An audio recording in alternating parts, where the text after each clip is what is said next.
Hello, everyone. I'm Matthew Allen, and welcome back to What a Book. Today, we continue on in The Raven Boys. Chapter 3. Mornings at 300 Foxway were fearful, jumbled things. Elbows in sides and lines for the bathroom, and people snapping over tea bags placed into cups that already had tea bags in them. There was school for Blue and work for some of the more productive, or less intuitive, aunts. Toast got burned, cereal went soggy, the refrigerator door hung open and expectant for minutes at a time. Keys jingled as carpools were hastily decided. Partway through breakfast, the phone would begin to ring, and Mora would say, "That's the universe calling for you on line 2, Orla," or something like that. And Jimmy or Orla or one of the other aunts or half-aunts or friends would fight over who had to pick it up on the upstairs phone. 2 years ago, Blue's cousin Orla had decided that a call-in psychic line would be a lucrative addition and, after some brief skirmishes with Mora about public image, Orla won. Winning involved Orla waiting until Mora was at a conference over a weekend to secretively set up the line, and it was not so much a sore spot as the memory of a sore spot. Calls started coming in around 7 a.m., and some days $1 a minute felt more worth it than others. Mornings were a sport, one that Blue liked to think she was getting better at. But the day after the church watch, Blue didn't have to worry about battling for the bathroom or trying to make a bag lunch while Orla dropped toast butter side down. When she woke up, her normally morning-bright room had the breath-held dimness of afternoon. In the next room over, Orla was talking to either her boyfriend or to one of the psychic hotline callers. With Orla, it was difficult to tell the difference between the two sorts of calls. Both of them left Blue thinking she ought to shower afterward. Blue took over the bathroom uncontested, where she gave most of her attention to her hair. Her dark hair was cut in a bob, long enough to plausibly pull back, but short enough that it required an assembly of clips to do so successfully. The end result was a spiky, uneven ponytail populated by escaped chunks and mismatched clips. It looked eccentric and unkempt. Blue had worked hard to get it that way. "Mom," she said as she jumped down the crooked stairs. Mora was at the kitchen counter making a mess of some kind of loose tea. It smelled appalling. Her mother didn't turn around. On the counter on either side of her were green, oceanic drifts of loose herbs. "You don't have to run everywhere." "You do," Blue retorted. "Why didn't you wake me up for school?" "I did," Mora said. "Twice." Then, to herself, "Damn it." From the table, Neve's mild voice said, "Do you need my help with that, Mora?" She sat at the table with a cup of tea, looking plump and angelic as always, no sign of having lost any sleep the night before. Neve stared at Blue, who tried to avoid eye contact. "I'm perfectly capable of making a damn meditation tea, thank you," Mora said. To Blue, she added, "I told the school you had the flu. I emphasized that you were vomiting. Remember to look peaked tomorrow." Blue pressed the heels of her hands to her eyes. She'd never missed class the day after the church watch. Been sleepy, perhaps, but never wasted like last night. "Was it because I saw him?" she asked Neve, lowering her hands. She wished that she couldn't remember the boy so clearly. Or rather, the idea of him, his hands sprawled on the ground. She wished she could unsee it. "Is that why I slept so long?" "It's because you let 15 spirits walk through your body while you chatted with the dead boy," Mora replied tersely before Neve could speak. "From what I've heard, anyway. Christ, is this what these leaves are supposed to smell like?" Blue turned to Neve, who continued to sip her tea with a sanguine air. "Is that true? Is it because spirits walked through me?" "You did let them draw energy from you," Neve replied. "You have quite a lot, but not that much." Blue had two immediate thoughts about this. One was, "I have quite a lot of energy," and the other was, "I think I am annoyed." It was not as if she had intentionally allowed the spirits to draw power from her. "You should teach her to protect herself," Neve told Mora. "I have taught her some things. I'm not an entirely wretched mother," Mora said, handing Blue a cup of tea. Blue said, "I'm not trying this. It smells awful." She retrieved a cup of yogurt from the fridge. Then, in solidarity with her mother, she told Neve, "I've never had to protect myself at the church watch before." Neve mused. "That's surprising. You amplify energy fields so much, I'm surprised they don't find you, even here." "Oh, stop," Mora said, sounding irritable. "There is nothing frightening about dead people." Blue was still seeing Gansey's ghostly posture, defeated and bewildered. She said, "Mom, the church watch spirits." Can you ever prevent their deaths? By warning them? The phone rang then. It shrilled twice and kept going, which meant Orla was still on the line with the other caller. Damn Orla, Mora said, though Orla wasn't around to hear it. I'll get it, Neve said. Oh, but... Mora didn't finish what she was going to say. Blue wondered if she was thinking that Neve normally worked for a lot more than $1 a minute. I know what you're thinking, her mother said, after Neve had left the kitchen. Most of them die from heart attacks and cancer and other things that just can't be helped. That boy is going to die. Blue was beginning to feel a phantom of the sensation she'd felt before, that strange grief. I don't think an Aglionby boy will die from a heart attack. Why do you bother telling your clients? So they can get their things in order and do everything they want to do before they die. Her mother turned then, fixing Blue with a very knowing gaze. She looked as impressive as someone could look when standing barefoot in jeans, holding a mug of tea reeking of rotting soil. I'm not going to stop you from trying to warn him, Blue, but you need to know he's not going to believe you, even if you find him, and it's probably not going to save him, even if he knows. You might keep him from doing something stupid, or you might just ruin the last few months of his life. You're a Pollyanna, Blue snapped, but she knew Mora was right, at least about the first part. Most everyone who met her thought her mother did parlor tricks for a living. What did Blue think she would do? Track down an Aglionby student, tap on the window of his Land Rover or Lexus, and warn him to have his brakes checked and life insurance policy updated? I probably can't stop you from meeting him anyway, Mora said. I mean, if Neve is right about why you saw him, you're fated to meet him. Fate, Blue replied, glowering at her mother, is a very weighty word to throw around before breakfast. Everyone else, said Mora, had breakfast a very long time ago. The stairs creaked as Neve returned. Wrong number, she said in her effectless way. Do you get many? We're one number off from a gentleman escort company, Mora replied. Ah, Neve said. That explains it. Blue, she added, as she settled back down at the table again. If you'd like, I can try to see what killed him. This got both Mora's and Blue's attention in a hurry. Yes, Blue said. Mora started to reply, then merely pressed her lips back together. Neve asked, Do we have any grape juice? Puzzled, Blue went to the fridge and held up a jug questioningly. Cran grape? That will work fine. Mora, her face still complicated, reached into the cupboard and drew out a dark blue salad bowl. She set it in front of Neve, not gently. I won't be responsible for anything that you see, Mora said. Blue asked, What? What is that supposed to mean? Neither of them answered. With a soft smile on her soft face, Neve poured the juice into the bowl until it reached the edge. Mora turned off the light switch. The outside suddenly seemed vivid in comparison to the dim kitchen. The April-bright trees pressed against the windows of the breakfast area, green leaf upon green leaf upon glass, and Blue was suddenly very aware of being surrounded by trees, of having a sense of being in the middle of a still wood. If you're going to watch, please be quiet, Neve remarked, looking at no one in particular. Blue jerked out a chair and sat. Mora leaned on the counter and crossed her arms. It was rare to see Mora upset but not doing something about it. Neve asked, What was his name again? He only said Gansey. She felt self-conscious saying his name. Somehow the idea that she would have a hand in his life or his death made his nominal existence in this kitchen her responsibility. That's enough. Neve leaned over the bowl, her lips moving, her dark reflection moving slowly in the bowl. Blue kept thinking of what her mother had said. I won't be responsible for anything that you see. It made this thing they did seem bigger than it usually felt, further away from a trick of nature and closer to a religion. Finally, Neve murmured. Though Blue couldn't hear any particular meaning in the wordless sound, Mora looked abruptly triumphant.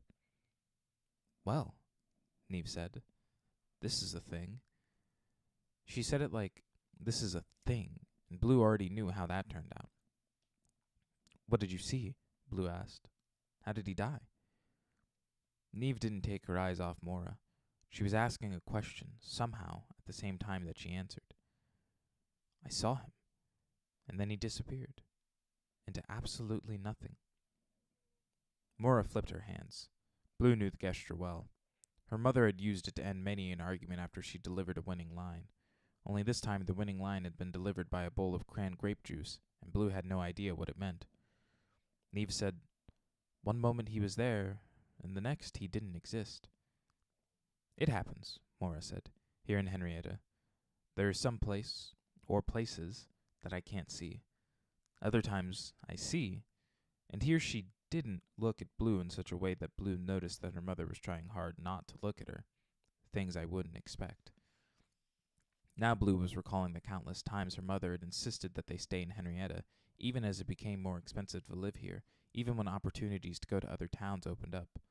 Blue had once intercepted a set of emails on her mother's computer.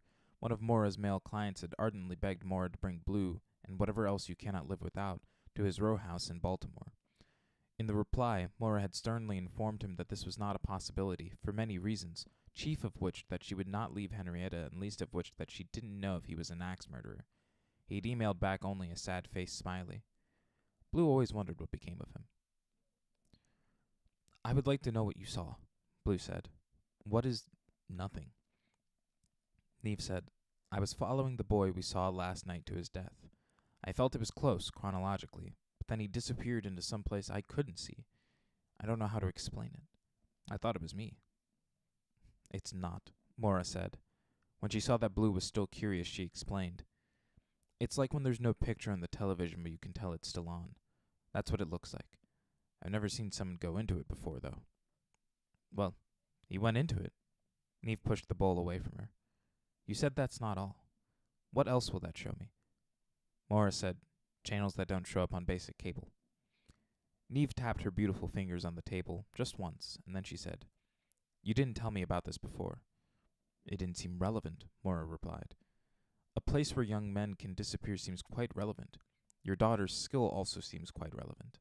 Neve leveled her eternal gaze on Mora, who pushed off the counter and turned away. "I have work this afternoon," Blue said finally, when she realized that the conversation had perished. The reflection of the leaves outside rippled slowly in the bowl, a forest still, but darkly. "Are you really going to work in that?" Mora asked. Blue looked at her clothing. It involved a few thin layering shirts, including one she had altered using a method called shredding. "What's wrong with it?" Mora shrugged. "Nothing. I always wanted an eccentric daughter. I just never realized how well my evil plans were working." "How late do you work?" 7. Well, probably later. Cialina is supposed to work until 7:30, but she's been saying all week that her brother got her tickets for evening, and if only someone would take over the last half hour. "You could say no." "What's evening? Is that the one where all the girls die with hatchets?" "That's the one." As Blue slurped down her yogurt, she spared a quick glance at Neve, who was still frowning at the bowl of juice, pushed just out of her reach. "Okay, I'm out." She pushed back her chair. Mora was quiet in that heavy way that was louder than talking. Blue took her time tossing her yogurt into the trash can and dropping her spoon into the sink beside her mother. Then she turned to go upstairs for her shoes. "Blue," Mora said finally, "I don't have to tell you not to kiss anyone, right?" Chapter 4. Adam Parrish had been Gansey's friend for 18 months, and he knew that certain things came along with that friendship. Namely, believing in the supernatural, tolerating Gansey's troubled relationship with money, and coexisting with Gansey's other friends. The former two were problematic only when they took time away from Aglionby, and the latter was only problematic when it was Ronan Lynch. Gansey had once told Adam that he was afraid most people didn't know how to handle Ronan. What he meant by this was that he was worried that one day someone would fall on Ronan and cut themselves. Sometimes Adam wondered if Ronan had been like Ronan before the Lynch brothers' fathers had died, but only Gansey had known him then. Well, Gansey and Declan, but Declan seemed incapable of handling his brother now, which is why he'd been careful to schedule his visit while Ronan was in class. Outside of 1136 Monmouth, Adam waited on the second-story landing with Declan and his girlfriend. Girlfriend, in fluttering white silk, looked a lot like Brianna, or Kaylee, or whoever Declan's last girlfriend had been. They all had blonde, shoulder-length hair and eyebrows that matched Declan's dark leather shoes. Declan, wearing the suit that his senior year political internship required, looked 30. Adam wondered if he would look that official in a suit, or if his childhood would betray him and render him ridiculous. "Thanks for meeting us," Declan said. Adam replied, "No problem." Really, The reason he had agreed to walk with Declan and girlfriend from Aglionby had nothing to do with kindness and everything to do with a nagging hunch.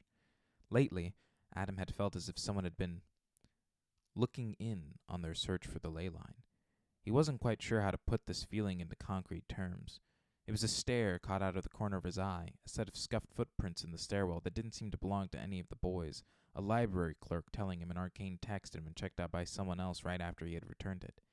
He didn't want to trouble Gansey with it until he was certain, though. Things seemed to weigh heavily enough on Gansey as it was. It wasn't that Adam wondered if Declan was spying on them. Adam knew he was, but he believed that had everything to do with Ronan and nothing to do with the ley line. Still, it wouldn't hurt to do a bit of observation. Currently, girlfriend was glancing around in the furtive way that was more noticeable for its furtiveness. 1136 Monmouth was a hungry-looking brick factory, gutted and black-eyed, growing out of an overgrown lot that took up nearly all of a block. A clue to the building's original identity was painted on the eastern side of the building, Monmouth Manufacturing. But for all their research, neither Gansey nor Adam had been able to figure out precisely what Monmouth had manufactured. Something that had required 25-foot ceilings and wide-open spaces. Something that had left moisture stains on the floor and gouges in the brick walls. Something that the world no longer needed. At the top of the second-floor staircase, Declan whispered all this knowledge into girlfriend's ear, and she giggled nervously, as if it were a secret. Adam watched the way Declan's lip barely brushed the bottom of girlfriend's earlobe as he spoke to her. He looked away just as Declan glanced up. Adam was very good at watching without being watched. Only Gansey ever seemed to catch him at it. Girlfriend pointed out the cracked window toward the lot below. Declan followed her gaze to the black, angry curves Gansey and Ronan had left doing donuts. Declan's expression hardened. Even if they were all Gansey's doing, he'd assume it was Ronan. Adam had knocked already, but he knocked again. One long, two short, his signal. "It'll be messy," he apologized. This was more for the benefit of Declan's girlfriend than it was for Declan, who knew full well what state the apartment would be in. Adam suspected Declan somehow found the mess charming to outsiders. Declan was calculating, if anything. His goal was Ashley's virtue, and every step of tonight would have been planned with that in mind, even this brief stop at Monmouth Manufacturing. There was still no answer. "Should I call?" Declan asked. Adam tried the knob, which was locked, and then jimmied it with his knee, lifting the door on its hinges a bit. It swung open. Girlfriend made a noise of approval, but the success of the break-in had more to do with the door's failings than Adam's strength. They stepped into the apartment, and girlfriend tipped her head back. The high ceiling soared above them, exposed iron beams holding up the roof. Gansey's invented apartment was a dreamer's laboratory. The entire second floor, thousands of square feet, spread out before them. 2 of the walls were made up of old windows, dozens of tiny warped panes except for a few clear ones Gansey had replaced, and the other 2 walls were covered with maps, the mountains of Virginia, of Wales, of Europe. Marker lines arced across each of them. Across the floor, a telescope peered at the western sky. At its feet lay piles of arcane electronics meant to measure magnetic activity. And everywhere, there were books. Not the tidy stacks of an intellectual attempting to impress, but the slumping piles of a scholar obsessed. Some of the books weren't in English. Some of the books were dictionaries for the languages that some of the other books were in. Some of the books were actually Sports Illustrated swimsuit editions. Adam felt the familiar pang. Not jealousy, just wanting. One day, he'd have enough money to have a place like this. A place that looked on the outside like Adam looked on the inside. A small voice within Adam asked whether he would ever look this grand on the inside, or if it was something you had to be born into. Gansey was the way he was because he had lived with money when he was small, like a virtuoso placed at a piano bench as soon as he could sit. Adam, a latecomer, a usurper, still stumbled over his clumsy Henrietta accent and kept his change in his cereal box under his bed. Beside Declan, girlfriend held her hands to her chest in an unconscious reaction to masculine nakedness. In this case, the naked party was not a person, but a thing. Gansey's bed, nothing but 2 mattresses on a bare metal frame sitting baldly in the middle of the room, barely made. It was somehow intimate in its complete lack of privacy. Gansey himself sat at an old desk with his back to them, gazing out an east-facing window and tapping a pen. His fat journal lay open near him, the pages fluttering with glued-in book passages and dark with notes. Adam was struck, as he occasionally was, by Gansey's agelessness. An old man in a young body, or a young man in an old man's life. "It's us," Adam said. When Gansey didn't reply, Adam led the way to his oblivious friend. Girlfriend made a variety of noises that all began with the letter O. With a variety of cereal boxes, packing containers, and house paint, Gansey had built a knee-high replica of the town of Henrietta in the center of the room, and so the three visitors were forced to walk down Main Street in order to reach the desk. Adam knew the truth. These buildings were a symptom of Gansey's insomnia. A new wall for every night awake. Adam stopped just beside Gansey. The area around him smelled strongly of mint from the leaf he chewed absently. Adam tapped the earbud in Gansey's right ear, and his friend startled. Gansey jumped to his feet. "Oh, why, hello." As always, there was an all-American war hero look to him, coated in his tousled brown hair, his summer-narrowed hazel eyes, the straight nose that ancient Anglo-Saxons had graciously passed on to him.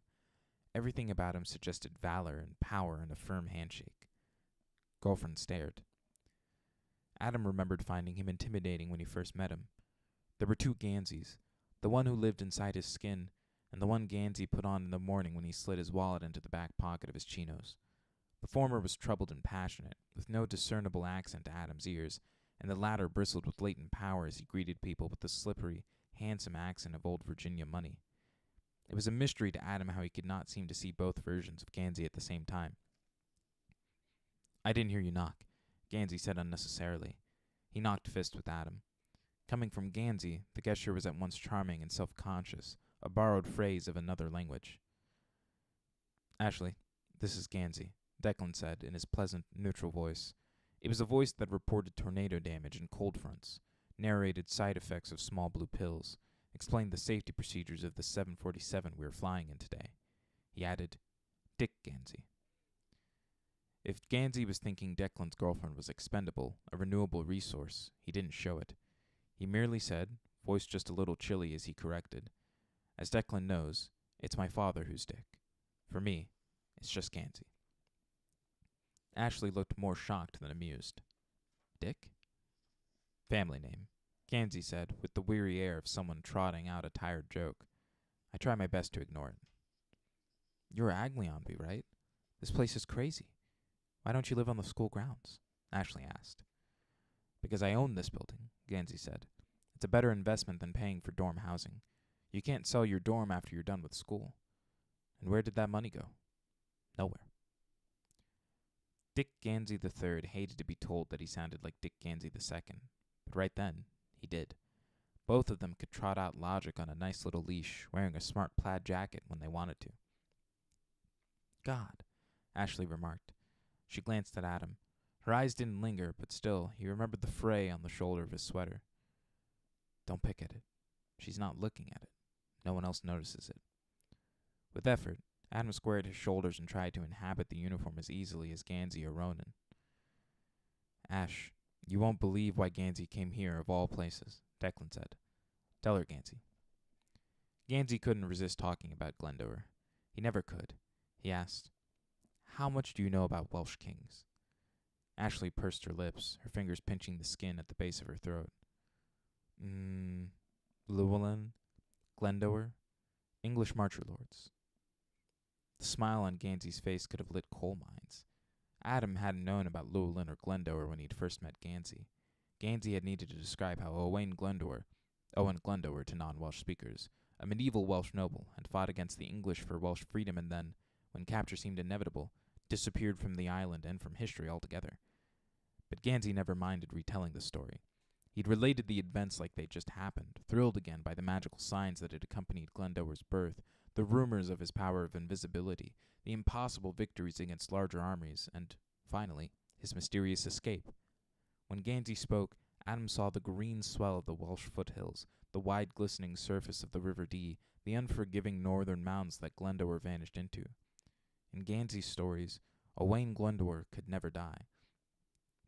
Listening to him tell the story now, it was clear to Adam that Glendower was more than a historical figure to Gansey.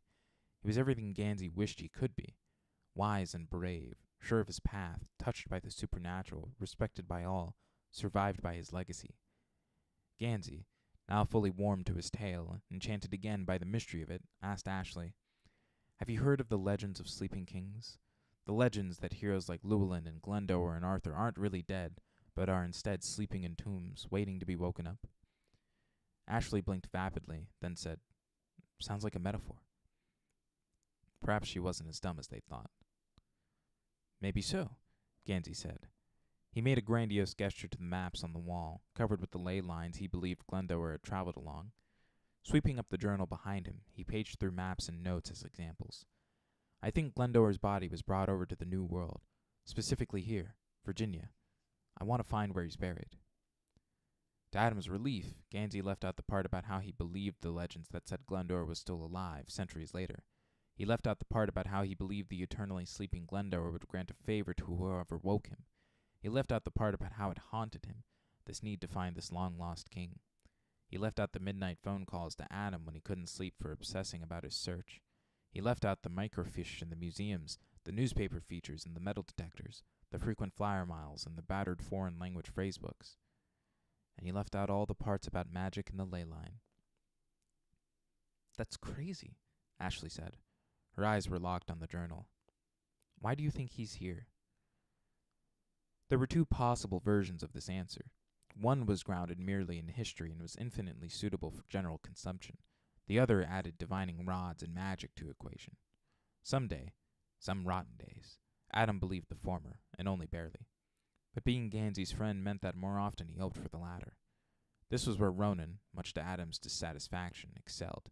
His belief in the supernatural explanation was unwavering. Adam's faith was imperfect. Ashley, either because she was transient or because she'd been deemed skeptical, got the historical version. In his best professor voice, Gansey explained a bit about Welsh place names in the area, 15th century artifacts found buried in Virginia soil, and historical support for an early, pre-Columbus Welsh landing in America. Midway through the lecture, Noah, Monmouth Manufacturing's reclusive third resident, emerged from the meticulous room directly next to the office Ronan had claimed as his bedroom. Noah's bed shared the tiny space with a piece of mysterious equipment Adam guessed was some sort of printing press. Noah, stepping farther into the room, didn't so much smile at Ashley as goggle at her. He wasn't the best with new people. "That's Noah," Declan said. He said it in a way that confirmed Adam's assumption. Monmouth Manufacturing and the boys who lived in it were a tourist stop for Declan and Ashley, a conversation piece for a later dinner. Noah extended his hand. "Oh, your hand is cold." Ashley cupped her fingers against her shirt to warm them. "I've been dead for 7 years, Noah said. "That's as warm as they get." Noah, unlike his pristine room, always seemed a little grubby. There was something out of place about his clothing, his mostly combed-back fair hair. His unkempt uniform always made Adam feel a little less like he stuck out. It was hard to feel like part of the Aglionby crowd when standing next to Gansey, whose crisp as George Washington white-collared shirt alone cost more than Adam's bicycle. Anyone who said you couldn't tell the difference between a shirt from the mall and a shirt made by a clever Italian man had never seen the latter. Or even Ronan, who had spent $900 on a tattoo merely to piss off his brother. Ashley's obliging giggle was cut off as Ronan's bedroom door opened. A cloud like there would never be sun again crossed Declan's face. Ronan and Declan Lynch were undeniably brothers, with the same dark brown hair and sharp nose, but Declan was solid where Ronan was brittle. Declan's wide jaw and smile said, "Vote for me," while Ronan's buzzed head and thin mouth warned that this species was poisonous. "Ronan," Declan said. On the phone with Adam earlier, he had asked, "When will Ronan not be available?" "I thought you had tennis." "I did," Ronan replied. There was a moment of silence, where Declan considered what he wanted to say in front of Ashley, and Ronan enjoyed the effect that awkward silence had on his brother. The two elder Lynch brothers, there were 3 total at Aglionby, had been at odds for as long as Adam had known them. Unlike most of the world, Gansey preferred Ronan to his elder brother Declan, and so the lines had been drawn. Adam suspected Gansey's preference was because Ronan was earnest even if he was horrible, and with Gansey, honesty was golden. Declan waited a second too long to speak, and Ronan crossed his arms over his chest. "You've got quite the guy here, Ashley. You'll have a great night with him, and then some other girl can have a great night with him tomorrow." A fly buzzed against a window pane far above their heads. Behind Ronan, his door, covered with photocopies of his speeding tickets, drifted closed. Ashley's mouth didn't make an O so much as a sideways D. A second too late, Gansey punched Ronan in the arm. "He's sorry," Gansey said. Ashley's mouth was slowly closing. She blinked at the map of Wales and back to Ronan. He'd chosen his weapon well. Only the truth, untempered by kindness. My brother is, said Declan, but he didn't finish. There wasn't anything he could say that Ronan hadn't already proven. He said, We're going now, Ronan. I think you need to reconsider your... But again, he had no words to end the sentence. His brother had taken all the catchy ones. Declan snagged Ashley's hand, jerking her attention away and toward the apartment door. Declan, Gansey started. Don't try to make this better, Declan warned. As he pulled Ashley out into the tiny stairwell and down the stairs, Adam heard the beginnings of damage control. He has problems, I told you. I tried to make sure he wouldn't be here. He's the one who found Dad. It messed him up. Let's go get seafood instead. Don't you think we look like lobster tonight? We do. The moment the apartment door was closed, Gansey said, Come on, Ronan. Ronan's expression was still incendiary. His code of honor left no room for infidelity, for casual relationships. It wasn't that he didn't condone them. He couldn't understand them. So he's a man whore. It's not your problem, Gansey said. Ronan was not really Gansey's problem either, in Adam's opinion, but they'd had this argument before. One of Ronan's eyebrows was raised, sharp as a razor. Gansey strapped his journal closed. That doesn't work on me. She had nothing to do with you and Declan. He said you and Declan like it was a physical object, something you could pick up and look underneath. You treated her badly. You made the rest of us look bad. Ronan looked chastened, but Adam knew better. Ronan wasn't sorry for his behavior. He was only sorry that Gansey had been there to see him. What lived between the Lynch brothers was dark enough to hide anyone else's feelings. But surely Gansey knew that as well as Adam. He ran his thumb back and forth across his bottom lip, a habit he never seemed to notice and Adam never bothered to point out. Catching Adam's gaze, he said, Christ, now I feel dirty. Come on, let's go to Nino's. We'll get pizza and I'll call that psychic and the whole goddamn world will sort itself out. This was why Adam could forgive that shallow, glossy version of Gansey he'd first met. Because of his money and his good family name, because of his handsome smile and his easy laugh, because he liked people and, despite his fears to the contrary, they liked him back, Gansey could have had any and all of the friends that he wanted. Instead, he had chosen the three of them, three guys who should have, for three different reasons, been friendless. I'm not coming, Noah said. Need some more alone time? Ronan asked. Ronan, Gansey interjected, set your weapons to stun, will you? Noah, we won't make you eat. Adam? Adam glanced up, distracted. His mind had wandered from Ronan's bad behavior to Ashley's interest in the journal, and he was wondering if it was more than the ordinary curiosity people possessed when faced with Gansey and his obsessive accessories. He knew Gansey would find him overly suspicious, unnecessarily proprietary of a search Gansey was more than willing to share with most people. But Gansey and Adam sought Glendower for different reasons. Gansey longed for him like Arthur longed for the Grail, drawn by a desperate but nebulous need to be useful to the world, to make sure his life meant something beyond champagne parties and white collars, by some complicated longing to settle an argument that waged deep inside himself. Adam, on the other hand, needed that royal favor. And that meant they needed to be the ones to wake Glendower. They needed to be the ones to find him first. Perish, Gansey repeated. Come on. Adam made a face. He felt it would take more than pizza to improve Ronan's character. But Gansey was already grabbing the car keys to the pig and stepping around his miniature Henrietta. Even though Ronan was snarling and Noah was sighing and Adam was hesitating, he didn't turn to verify that they were coming. He knew they were. In 3 different ways, he'd earned them all days or weeks or months before, and when it came to it, they'd all follow him anywhere. Excelsior, said Gansey, and shut the door behind him. Chapter 5. Barrington Welk was feeling less than sprightly as he slouched down the hall of Whitman House, the Aglionby admin building. It was 5 p.m., the school day well over, and he'd only left his townhouse in order to pick up homework that had to be graded before the next day.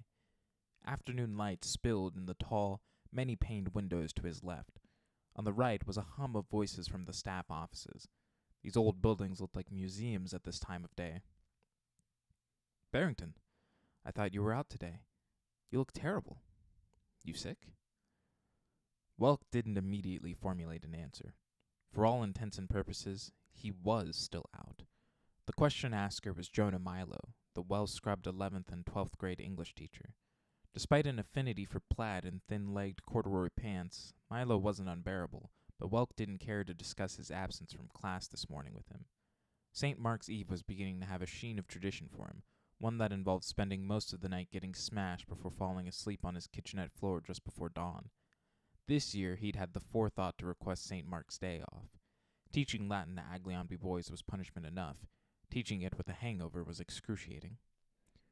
Finally, Welk merely held up the grubby stack of handwritten homework assignments as answer. Milo's widened his eyes at the sight of the name written on the topmost paper. Ronan Lynch. Is that his homework? Flipping the stack around to read the name on the front, Welk agreed that it was. As he did, a few boys on their way to crew team practice crashed past, pushing him into Milo. The students probably didn't even realize they were being disrespectful. Welk was barely older than they were, and his dramatically large features made him look younger. It was still easy to mistake him for one of the students. Milo disentangled himself from Welk. How do you get him to come to class? The mere mention of Ronan Lynch's name had scraped something raw inside Welk. Because it was never Ronan by himself. It was Ronan as part of the inseparable threesome. Ronan Lynch, Richard Gansey, and Adam Parrish. All of the boys in his class were affluent, confident, arrogant, but the three of them, more than anyone else, reminded him of what he'd lost. Welk struggled to remember if Ronan had ever missed a class with him. The days of the school year blurred together, one long and unending day that began with Welk parking his crappy car next to the beautiful Aglionby cars, shouldering his way past laughing, thoughtless boys, standing in front of a room of students who were glassy-eyed at best and derisive at worst. And at the end of the day, Welk, alone and haunted, never, ever able to forget that he was once one of them. When did this become my life? Welk shrugged. I don't remember him skipping. You have him with Gansey, though, don't you? Milo asked. That explains it. Those two are tight as ticks. It was a strange, old expression, one that Welk hadn't heard since his own days at Aglionby, when he, too, had been tight as ticks with his roommate Zerny. He felt a hollowness inside him, like he was hungry, like he should have stayed home and drank more to commemorate this miserable day. He swam back to the present, looking at the attendance sheet the substitute teacher had left. Ronan was in class today, but Gansey wasn't. Not in mine, anyway. Oh, that's probably because of that St. Mark's Day hoopla he was talking about, Milo said. This got Welk's attention. No one knew that today was St. Mark's Day. No one celebrated St. Mark's Day, not even St. Mark's mother. Only Welk and Zerny, treasure hunters and troublemakers, cared about its existence. Welk said, Beg pardon? I don't know what all is going on, Milo replied. One of the other teachers said hi to him on the way out of the staff room, and Milo looked over his shoulder to reply. Welk imagined grabbing Milo's arm, forcing his attention back his way. It took all of his effort to wait instead.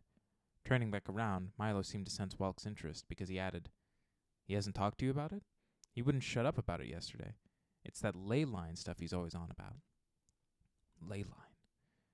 If no one knew about St. Mark's Day, truly no one knew about ley lines. Certainly no one in Henrietta, Virginia. Certainly not one of Aglionby's richest pupils. Definitely not in conjunction with St. Mark's Day. This was Welk's quest. Welk's treasure. Welk's teen years. Why was Richard Gansey III talking about it? With the words ley line spoken aloud, a memory was conjured. Welk, in a dense wood, sweat collected on his upper lip. He was 17 and shivering. Every time his heart beat, red lines streaked in the corners of his vision, the trees darkening with his pulse. It made the leaves seem like they were all moving, though there was no wind. Zerny was on the ground. Not dead, but dying. His legs still pedaled on the uneven surface beside his red car, making drifts of fallen leaves behind him. His face was just done. In Welk's head, unearthly voices hissed and whispered, words blurred and stretched together. Some sort of energy source or something, Milo said. Melk was suddenly afraid that Milo could see the memory on him, could hear the inexplicable voices in his head, incomprehensible but nonetheless present ever since that failed day. Welk schooled his features, though what he was really thinking was, if someone else is looking here, I must have been right. It must be here. What did he say he was doing with the ley line?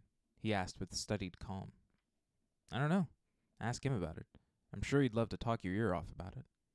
Milo looked over his shoulder as the secretary joined them in the hall, her bag on her arm, her jacket in her hand. Her eyeliner was smudged after a long day in the office. We talking about Gansey III and his new age obsession? The secretary asked. She had a pencil stuck in her hair to keep it up, and Welk stared at the stray strands that wound up around the lead. It was clear to him from the way she stood that she secretly found Milo attractive, despite the plaid and the corduroy and the beard. She asked, "Do you know how much Gansey Sr. is worth? I wonder if he knows what his kids spend all his time on. Man, sometimes these entitled little bastards make me want to slip my wrist. Jonah, are you coming with me for a smoke break or not?" "I quit," said Milo. He cast a quick, uneasy glance from the secretary to Welk, and Welk knew he was thinking about how much Welk's father had been worth, once upon a time, and how little he was worth now, long after the trials had left the front pages of the newspapers. All the junior faculty and the admin staff hated the Aglionby boys, hated them for what they had and what they stood for, and Welk knew they were all secretly pleased that he had fallen down among their ranks. "How about you, Barry?" the secretary asked. Then she answered her own question. "No, you don't smoke. You're too pretty for that." "Oh well, I'll go myself." Milo turned to go as well. "Feel better," he said kindly, although Welk had never said he was sick. The voices in Welk's head were a roar, but for once his own thoughts had drowned them out. "I think I do already," said Welk. It was possible that Cerny's death wasn't for nothing after all. Chapter 6. Blue wouldn't really describe herself as a waitress. After all, she also taught penmanship to third graders, made wreaths for the Society for Ladies of Perpetual Health, walked dogs that belonged to inhabitants of Henrietta's post-het condo complex, and replaced betting plans for the elderly ladies of their neighborhood. Really, being a waitress at Nino's was the least of things she did. But the hours were flexible, it was the most legitimate-looking entry on her already bizarre resume, and it certainly paid the best. There was really only one problem with Nino's, and it was that for all practical purposes, it belonged to Aglionby. The restaurant was 6 blocks over from the iron-gated Aglionby campus at the very edge of the historic downtown. It wasn't the nicest place in Henrietta. There were others with bigger televisions and louder music, but none of them had managed to grip the school's imagination like Nino's. Just to know that Nino's was the place to be was a rite of passage. If you could be seduced by Morton's sports bar on 3rd, you didn't deserve to be in the inner circle. So the Aglionby boys at Nino's were not just Aglionby students, but they were the most Aglionby that the school had to offer. Loud, pushy, entitled. Blue had seen enough of the Raven boys to last a lifetime. Tonight, the music was already loud enough to paralyze the finer parts of her personality. She tied on her apron, turned out the Beastie Boys as best she could, and put her tip-earning smile on. Close to the beginning of her shift, 4 boys came through the front door, letting a cold hiss of fresh air into the room that smelled of oregano and beer. In the window beside the boys, a neon light that said, "Since 1976, lit their faces a limesicle green. The boy in front was talking on his cell phone even as he showed Selena 4 fingers to indicate party size. Raven boys were good at multitasking, so long as all tasks were exclusively to the benefit themselves. As Selena hurried by, her apron pocket stuffed with tickets to deliver, Blue handed her 4 greasy menus. Selena's hair floated above her head with static electricity and abject stress. Blue asked, very unwilling, "Do you want me to take that table?" "Are you kidding?" Selena replied, eyeing the 4 boys. Having finally ended his call, the first one slid into one of the orange vinyl booths. The tallest of them knocked his head on the green-cut glass light hanging over the table. The others laughed generously at him. He said, "Bitch." A tattoo snaked out above his collar as he swiveled to sit down. There was something hungry about all of the boys. Blue didn't want them anyway. What she wanted was a job that wouldn't suck all the thoughts out of her head and replace them with the leering call of a synthesizer. Sometimes, Blue would creep outside for an infinitesimal break, and as she lay her head back against the brick wall of the alley behind the restaurant, she'd dream idly about careers studying tree rings, swimming with manta rays, scouring Costa Rica to find out more about the scale-crested pygmy tyrant. Really, she didn't know if she truly liked to find out more about the pygmy tyrant. She just liked the name, because, for a 5-foot-tall girl, pygmy tyrant sounded like a career. All of those imagined lives seemed pretty far away from Nino's. Just a few minutes after Blue's shift began, the manager signaled to Blue from the kitchen. Tonight it was Donnie. Nino's had about 15 managers, all of them related to the owner and none of them high school graduates. Donnie managed to both lounge and offer the phone at once. Your parent, the mother. But there was no need to clarify, because Blue didn't really know who her other parent was. Actually, she'd tried to pester Mora about her father before, but her mother had nearly slithered out of that line of question. Plucking the phone from Donnie's hand, Blue tucked herself back into the corner of the kitchen, next to a terminally greasy fridge and a large basin sink. Despite her care, she still got jostled every few minutes. "Mom, I'm working." "Don't panic. Are you sitting?" "You probably don't need to sit." "Well, possibly. At least lean on something." "He called to schedule a reading." "Who, Mom? Speak louder. It's loud here." "Gansey." For a moment, Blue didn't understand. Then realization tumbled down, weighting her feet. Her voice was a bit faint. "When did you schedule it for?" "Tomorrow afternoon. It was the fastest I could get him in. I tried to get him in sooner, but he said he had school. Do you have a shift tomorrow?" "I'm changing it," Blue replied immediately. It was someone else saying the words, though. The real Blue was back in the churchyard, hearing his voice say Gansey. "Yes, you are. Go work." As she hung up, she could feel her pulse fluttering. It was real. He was real. It was all true and terribly, terribly specific. It seemed foolish to be here, now, bussing tables and filling drinks and smiling at strangers. She wanted to be home, leaning back against the cool bark of the spreading beech tree behind the house, trying to decide what this changed about her life. Neve had said this was the year she'd fall in love. Mora had said that she'd kill her true love if she kissed him. Gansey was supposed to die this year. What were the odds? Gansey had to be her true love. He had to be, because there was no way she was going to kill someone. Is this the way life is supposed to be? Maybe it would be better not to know. Something touched her shoulder. Touching was strictly against Blue's policy. No one was to touch her person while she was at Nino's, and especially no one was to touch her now while she was having a crisis. She whirled. "Can I help you?" Before her stood the multitasking cell phone Aglionby boy, looking tidy and presidential. His watch looked as if it cost more than her mother's car, and every area of exposed skin was a flattering shade of tan. Blue had never figured out how Aglionby boys managed to tan earlier than locals. It probably had something to do with things like spring break in places like Costa Rica and the Spanish coast. President's cell phone had probably been closer to a pygmy tyrant than she would ever be. "I certainly hope so," he said, in a way that indicated less hope and more certainty.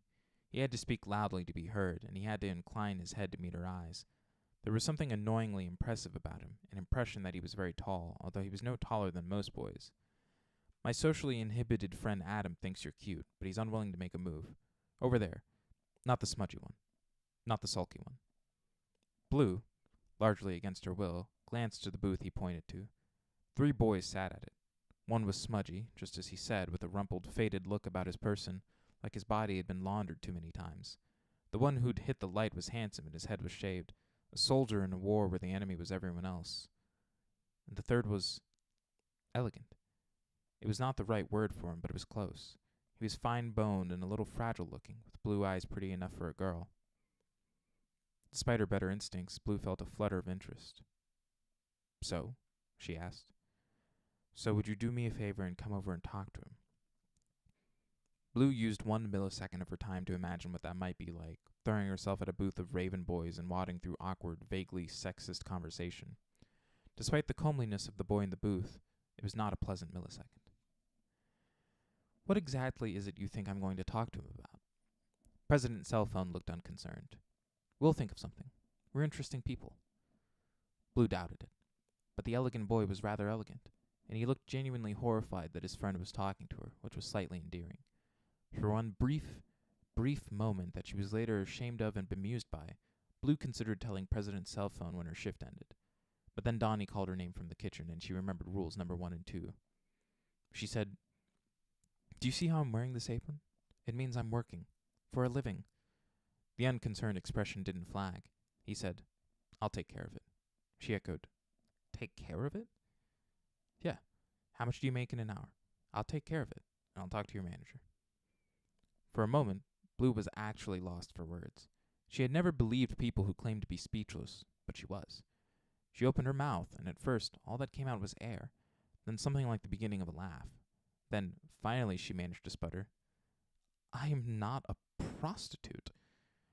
The Aglionby boy appeared puzzled for a long moment, and then realization dawned. Oh, that was not how I meant it. That is not what I said. That is what you said. You think you can just pay me to talk to your friend. Clearly you pay most of your female companions by the hour and don't know how it works with the real world, but... Blue remembered that she was working to a point, but not what that point was. Indignation had eliminated all higher functions, and all that remained was the desire to slap him. The boy opened his mouth to protest, and her thought came back to her all in a rush. Most girls, when they are interested in a guy, will sit with them for free. To his credit, the Aglionby boy didn't speak right away. Instead, he thought for a moment, and then he said, without heat, "You said you were working for a living. I thought it'd be rude to not take that into account. I'm sorry you're insulted. I see where you're coming from, but I feel it's a little unfair that you're not doing the same for me." "I feel you're being condescending," Blue said. In the background, she caught a glimpse of Soldier Boy making a plane of his hand. It was crashing and weaving toward the table surface while Smudgy Boy gulped laughter down. The elegant boy held his palm over his face in exaggerated horror, fingers spread just enough that she could see his wince. "Dear God," remarked Cell Phone Boy. "I don't know what else to say." "Sorry," she recommended. "I said that already." Blue considered. Then, bye. He made a little gesture at his chest that she thought was supposed to mean he was curtsying or bowing or something sarcastically gentlemanlike. Callow would have flipped him off, but Blue just stuffed her hands in her apron pockets. As President Cell Phone headed back to his table and picked up a fat leather journal that seemed incongruous with the rest of him, the Soldier Boy let out a derisive laugh, and she heard him mimic, "Not a prostitute." Beside him, the elegant boy ducked his head. His ears were bright pink. Not for $100, Blue thought. Not for $200. But she had to confess she was a little undone by the blushing ears. It didn't seem very Aglionby. Did Raven boys get embarrassed? She'd stared a moment too long. The elegant boy looked up and caught her gaze. His eyebrows were drawn together, remorseful rather than cruel, making her doubt herself. But then she flushed, hearing again President Cell Phone's voice saying, "I'll take care of it." She shot him a foul look, a real Calla number, and rolled back toward the kitchen. Neve had to be wrong. She'd never fall in love with one of them. And that's where we'll leave it off for today. So thank you for joining me for these chunk of chapters in The Raven Boys. If you liked it, make sure to check out everything else that is backlogged over on YouTube, as well as giving me a follow. I said over on YouTube. Check out everything that's in the Linktree link. I enjoy being a human. And follow me here on Whatta channel so that you can see all the fun stuff that we're reading. We'll be back with some more It next week, but until then, I've been Matthew Allen, and I will see all of you then.